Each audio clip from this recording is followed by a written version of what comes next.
Hello friends, welcome to my channel Creative Corner 505.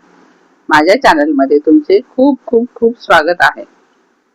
आपण नेहमीच तांदळाची खीर, रव्याची खीर किंवा शेवयाची खीर करत असतो. तर आज मी थोडी वेगळी अशी साबुदाण्याची खीर कशी बनवायची आहे ते दाखवणार आहे. जी करायला अगदी सोपी आणि झटपट होते.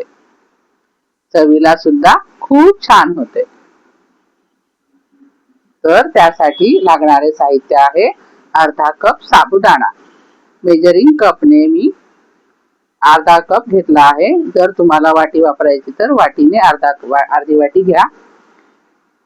तो साबुदाणा आपल्याला 2-3 वेळा पाण्याने स्वच्छ धुवून घ्यायचा आहे व नंतर त्यामध्ये थोडे पाणी राहू द्यायचे आणि झाकून 10-15 मिनिटे ठेवायचे आहे.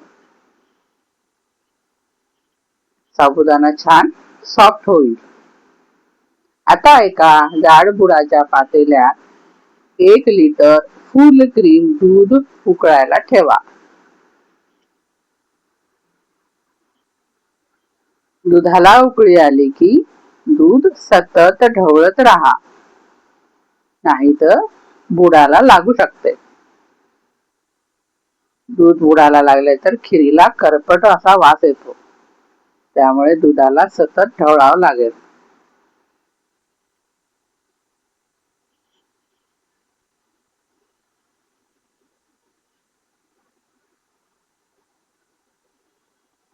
फुल क्रीम दूध वापरल्यामुळे ते लवकर आटेल. साधे दूध सुद्धा तुम्ही वापरू शकता, पण फुल क्रीम दुधामुळे आपल्याला छान चव येते.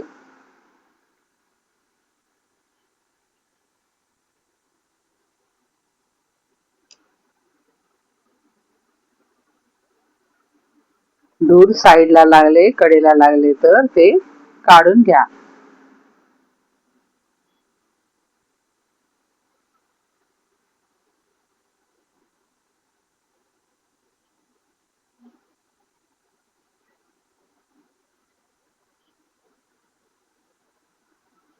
दूध आटू लागले की एका साईडला थोडे मिक्स ड्राय फ्रूट थोड्या तुपावर परतून घ्या.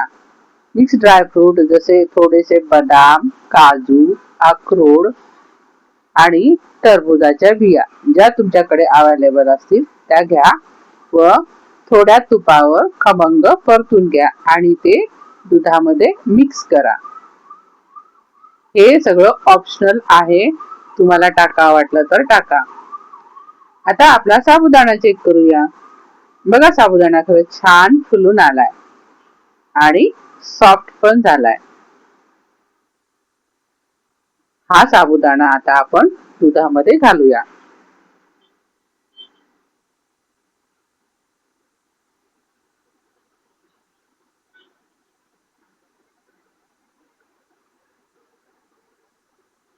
दुधामध्ये साबुदाणा घातला की त्याला परत ढवळा.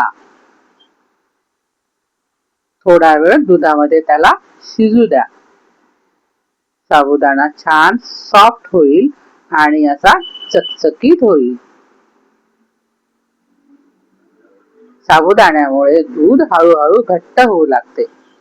आता त्यामध्ये 3 ते 4 चमचे साखर घाला.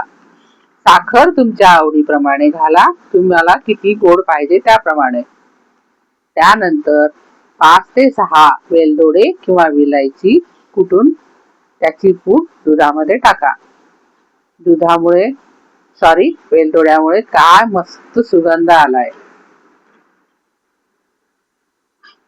आता गॅस बंद करा. जर तुम्हाला चिल्ड खीर आवडत असेल तर अर्धा तास फ्रीज मध्ये थंड होण्यासाठी ठेवा. आता आपण ही खीर सर्विंग बोल मध्ये काढूया. नंतर त्याला आपण जे ड्रायफ्रुट्स तळून ठेवले होते त्यातले थोडे बाजूला काढून ठेवले होते त्याने खीर सजवूया. आपली खीर तयार झाली आहे. कशी वाटली मग तुम्हाला माझी रेसिपी? नक्की ट्राय करा, कमेंट, शेअर करा आणि सबस्क्राईब करा.